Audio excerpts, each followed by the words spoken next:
I'd rather be. Bonjour, nous sommes aujourd'hui devant le magnifique château de Versailles où vécut et mourut la marquise de Pompadour qui fut la favorite de Louis XV. Et je vous propose aujourd'hui de soulever les jupons de celle qu'on surnomma la marquise des plaisirs.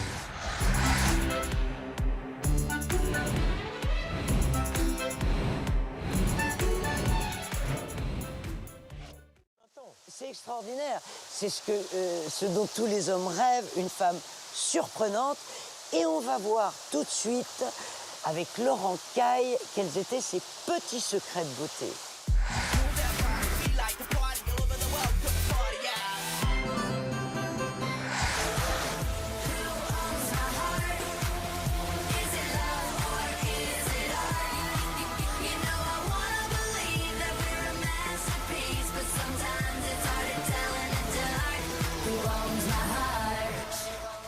Laurent Caille, bonjour. Bonjour Christine. Alors, vous êtes historien spécialiste de l'histoire de la coiffure, des perruques.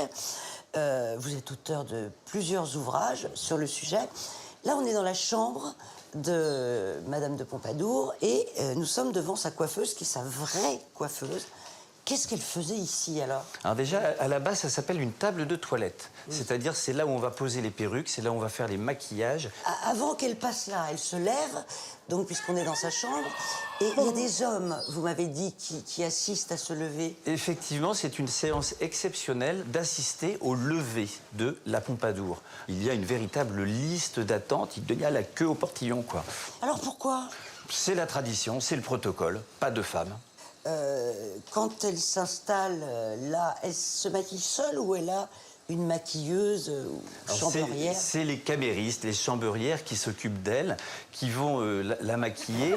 La table est couverte de boîtes, de fards, de poudre, de mouches, qu'on verra plus tard, oui, qui sont toutes en or, en vermeil, en argent. C'est l'univers du luxe le plus délicat. Vraiment? Ah, véritablement. Et elle va imposer des nouvelles modes de maquillage. C'est-à-dire, alors, est-ce qu'elle se met du rimel?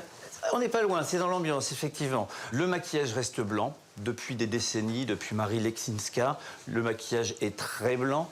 En revanche, ce qu'elle va apporter à la mode et influencer toute la cour, c'est qu'elle va porter du rouge aux joues à l'excès. Ça, oui, c'est très important, ça va vraiment changer le regard de cette mode. Et en même temps, elle va se maquiller les yeux en noir et les sourcils en noir, un regard de chat. C'est pas elle qui invente la mouche, quand même. Non, la mouche, c'est une mode qui a été lancée sous Louis XIV et qui a perduré justement jusqu'à sous la Pompadour et même après.